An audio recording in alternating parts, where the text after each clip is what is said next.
Cole Hartley kept his hands buried in his coat pockets and told himself the shaking came from the cold.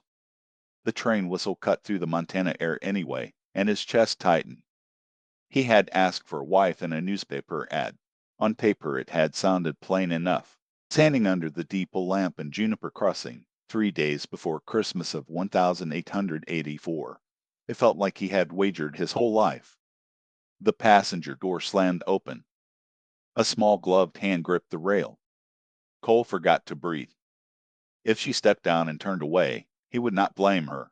He was a lonely cowboy with a half-built claim and more winters behind him than comforts ahead. Juniper Crossing was barely a place at all, just a depot, a store, and a saloon clinging to the edge of the territory. The wind bit hard and carried the promise of worse weather to come. Then she stepped down. Nora Keene wore a dark blue wool dress and a coat too thin for the country she had come to claim. Snow clung to her bonnet. She held a worn carpet bag close, and when her eyes lifted, they found Cole at once and did not look away. Cole removed his hat and stopped a few paces from her. "Miss Keene," he said. His voice came out rough. She swallowed. "Mr. Hartley?" "Yes, ma'am." He lifted her trunk from the conductor and carried it to the wagon. When he offered his hand, she took it without hesitation. Even through gloves, her grip was firm. When she settled beside him, the wagon seat suddenly felt too small. They rolled out of town, horses blowing wide into the air. Cole handed her a folded wool blanket, and she tucked it over her knees without pride. She watched the land as if she were trying to memorize it in one look. "It's so wide," she said at last, wonder threaded through fear. "It is," Cole answered, eyes fixed on the track. He told her winter could close the road without warning. She didn't flinch. She asked what needed doing first, as if she already belonged to the place. Firewood, water, keeping the animals alive, those were the answers that mattered. Then she asked, "Why did you write for a wife?" Cole respected a straight question. "Because I was tired of eating alone," he said, voice low, "and tired of being a ghost in my own life." Nora didn't laugh. She nodded once, like she understood the kind of quiet that could eat a person alive. The cabin sat backed against rock for shelter, smoke threading from the chimney. Cole watched her face, braced for disappointment. Instead, she let out a breath that sounded like relief. "It's real," she said, as if the word mattered more than pretty. That night, the storm came hard. The wind howled, wolves called in the distance, and the barn shutters began to tear loose. Cole tied the rope line and took Nora into the whiteout, hand over hand, counting steps, while fear burned high in his throat, not for himself, but for her. She stayed steady. She broke ice for the cows. She held boards while he nailed them tight. She didn't complain, even when cold soaked into her bones. When she fell near the stove later, her ankle twisting with a sickening sound, she didn't scream. She just went white and held on. Cole wrapped and braced the injury with hands he forced to stay steady. When the storm demanded another night check, he went alone, leaving her by the fire, and hated himself for it. She was waiting when he returned. The days blurred into careful work and shared stubbornness. When she offered to share the bed with a quilt between them, Cole agreed only because he was too tired to fight it. In the dark, they spoke truths they hadn't planned to say. Loneliness. There, the sharp ache of surviving alone. The storm finally broke on the fourth morning. Then came the wolves. Cole stood between them and the herd, rifle raised, heart hammering. And when one slipped too close to the cabin, Nora on a swollen ankle and Shearwell fired once and drove it back. Afterward, when the danger passed, Cole carried her inside and held snow to her ankle with shaking hands. When she touched his knuckles, something in him finally gave way. "I care about you," he said, "and it scares me." She said she cared too. He asked before he kissed her. She didn't answer with words. They married on Christmas morning, plain, simple, and perfect. Winter tested them again and again. They lost animals. They rationed food. They buried what couldn't be saved. They argued once and laughed after. They learned how to take turns being strong. Spring came slow and stubborn, just like them. Grass returned. Calves stood shaky and alive. Nora planted seeds with cold hands and hope. Cole fixed fences and finished the barn roof. They built together. One evening, standing on the ridge, Cole looked down at the valley and finally understood what he had gained. Survival had never been the goal. Building was. Sharing was.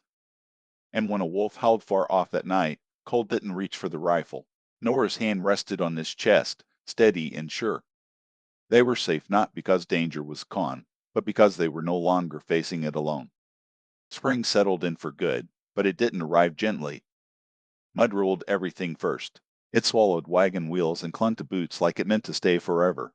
Cole rose before light and came back after dark with his shoulders aching and his hands split raw again. Nora learned which boards would hold her weight and which would tip if she trusted them wrong. She moved slower now, ankles still stiff some mornings, but she moved with purpose. They finished the cabin addition by mid-April. One small room, square walls, a window that caught the morning sun. Nora stood inside it with her hands on her hips and said, "This will be the quiet room." Cole frowned. Quiet from what? She smiled. From the rest of the world. He didn't argue. He just nodded and drove the last nail home. Trouble came the way it usually did without warning and with teeth. It started with a creak. Snowmelt swelled it fast, brown and loud, chewing at the banks. Cole noticed the sound first, different from the usual rush. Deeper, meaner.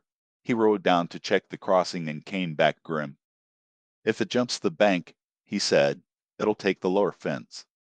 Nora didn't panic. She set coffee in his hand and asked, "How much time?" "Maybe a day, maybe less." They worked without ceremony. Cole hauled rock. Nora stacked and tamped earth where she could reach. When her ankle complained, she swore at it once and kept going. By nightfall, the creek was higher, foaming like it wanted the land back. That night, the fence held, but the price came 2 days later. A rider showed up just after noon, dusted gray and riding hard. Cole recognized him halfway down the drive, Evan Pike, from 2 valleys over. Trouble rode in the way he sat his horse. "Cole," Evan said, not bothering to dismount, "I lost 12 head last night." Cole felt the word settle heavy. "Wolves?" Evan shook his head. "Men." That changed the air. Range thieves had been a rumor all winter. Hungry men, desperate men, men who decided someone else's work looked easier than their own. Cole felt Nor step closer behind him without a word. "They'll come again," Evan said. "They're testing." Cole nodded. "You tell Hollis." "Rode there first." "Good. Neighbors mattered now." That night, Cole checked the rifle twice before setting it by the door. Nora noticed and didn't pretend not to. "They won't take this," she said quietly. "No," Cole agreed. "They won't." They took turns keeping watch, lamp low, listening to the night settle and shift. When a horse snorted outside just past midnight, Cole was on his feet in a breath. He slipped out, quiet as the snow had taught him to be months before. It was only their mare, restless and stamping. Still, sleep didn't come easy after that. The thieves never came, not then, but the knowledge that they could stayed with Cole like a stone under the ribs. The land wasn't empty. It never had been. It just waited to see who would hold it. By early May, Nora's garden showed real green. Lettuce first, then beans. Cole caught her smiling at it one morning like it had spoken. "That's food," she said. "Real food." "That's hope," Cole answered, and meant the same thing. They rode to town together for the first time since winter truly broke. Nora sat tall in the saddle, skirt pinned, hair tucked neat, heads turned when they passed not because they were important, but because new things always drew eyes. At the general store, Nora bartered hard and fair. Cole watched her measure flour and coffee like she'd been born to it. When a man made a joke about mail-order brides, Cole stiffened. But Nora beat him to it. "Funny," she said calmly. "I ordered honesty and got it. What did you order?" The store went quiet. Then someone laughed. The man didn't say another word. That night, back home, Cole pulled her close by the stove and kissed her like gratitude needed a language. Summer came faster than either of them expected. Grass climbed knee-high.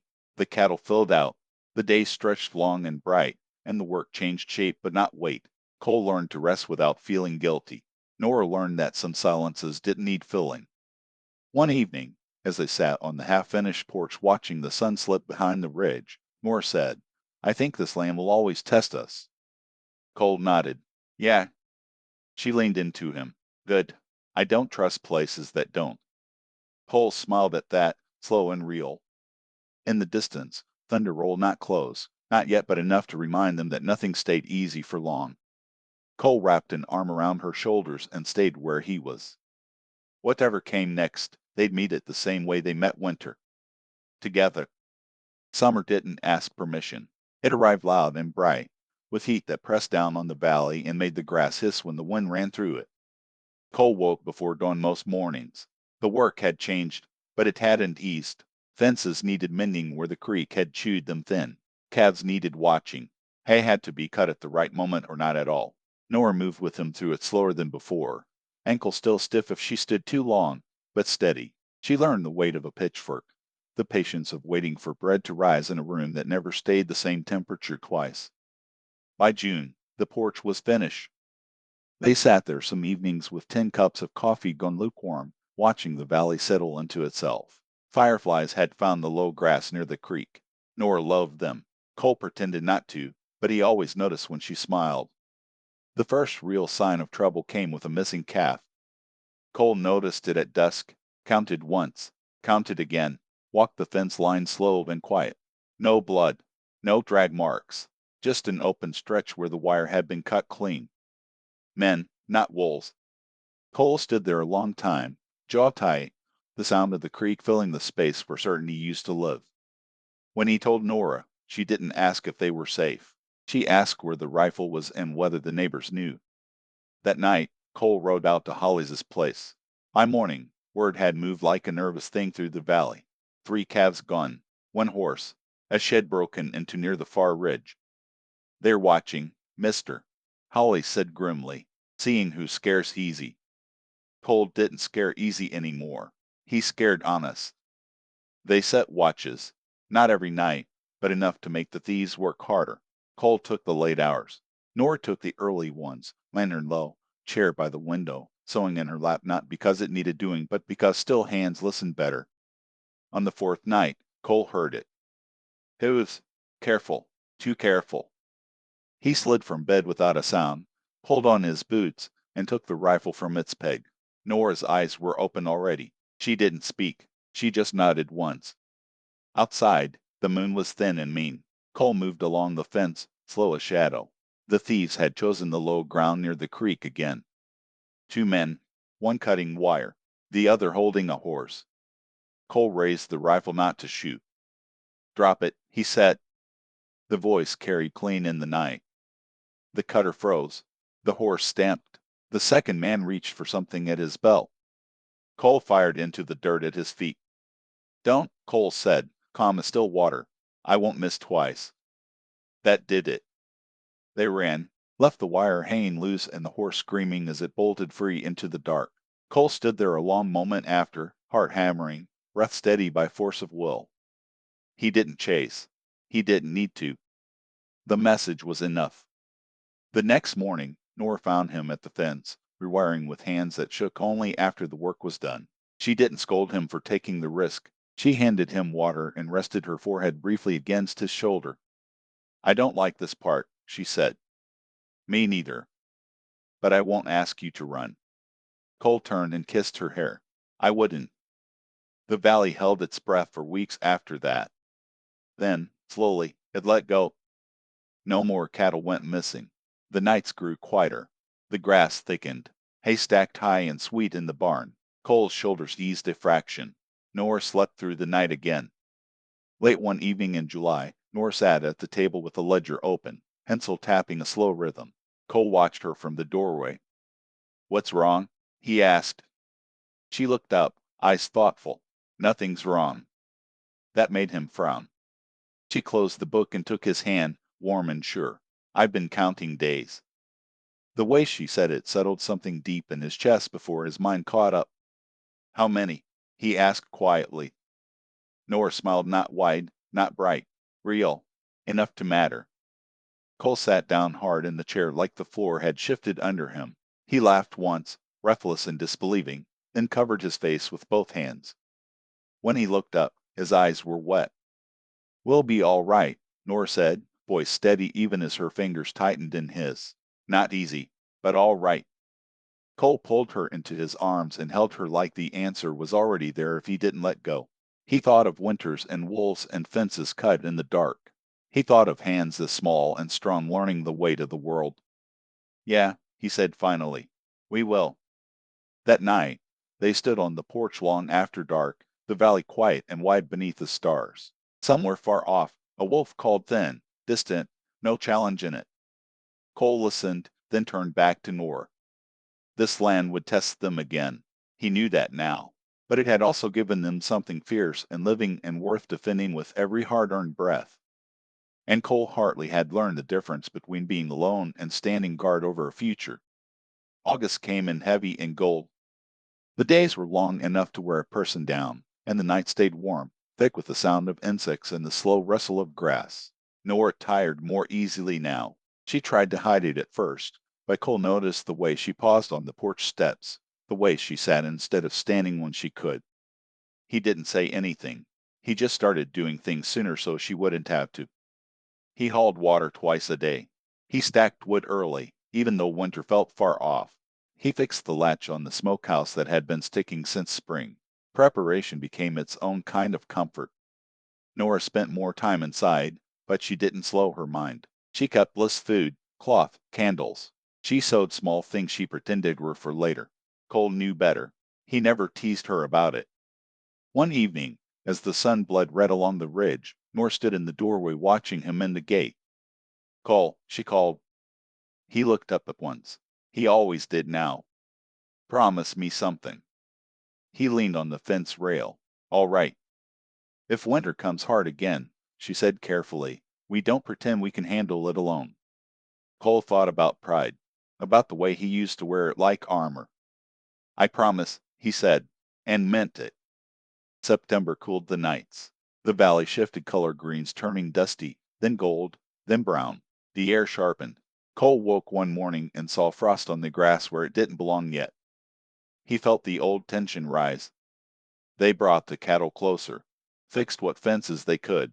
Hollies rode over more often, sometimes with help, sometimes just to check. Mary Hollies and Nor sat together shelling peas and talking quietly, the kind of talk that mattered without needing witnesses. One afternoon, Nora stopped halfway through hanging laundry and pressed a hand to her belly. Cole was across the yard in 3 strides. It's nothing, she said quickly, but her eyes were bright. Later that night, when the cabin was quiet and the stove ticked soft, she told him. It's moving, she whispered. The baby.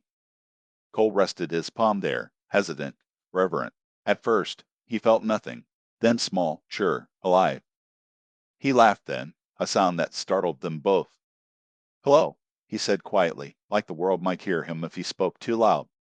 From that night on, everything carried weight. October brought wind. It came screaming down from the mountains, tearing leaves loose and bending grass flat. One afternoon, clouds stacked wrong on the horizon dark and fast-moving. Cole felt it in his bones. Storm's coming, he said. This one wasn't snow. It was worse. The rain came sideways, hard and relentless. The creek swelled again, fast and ugly. Cole fought it with rock and shovel until his arms shook. Nora stayed inside, lantern lit, window watching the world tilt toward chaos again. A tree came down near the barn just before dark, missing the roof by feet instead of inches. That night, thunder rolled so loud it rattled the shelves. Nora sat up in bed, breathing hard. Cole wrapped his arms around her, solid and sure. I've got you. When the storm broke near dawn, the valley looked bruised but standing. The creek had jumped its banks but pulled back. The barn held. The cabin held. They did too. I late October. The first real snow came not deep, but honest. It stayed. Cole stood on the porch one morning, breath steaming, and said the words out loud. Winter's early. Nora came to stand beside him, one hand braced on the rail, the other resting where her body had already begun to change. We're ready, she said. Cole looked at the stacked wood, the filled pantry, the neighbor's smoke rising in the distance. Yeah, he said softly, we are. The baby came in November. Not gently, not quickly. Labor started in the night, more pale but steady, gripping the table like she'd once gripped the rope line in a blizzard. Cole saddled the horse with shaking hands and rode for the Hollises like the devil himself was behind him. Mary Hollis came back with him, calm as the sunrise, sleeves already rolled. It lasted through dawn. Cole waited outside the ruin, hands useless, heart pounding harder than it ever had facing wolves or storms. He paced, he prayed, he argued with God like a man who had no better tools. Then sound, thin, strong, alive. Mary opened the door and smiled tiredly. You've got yourself a daughter.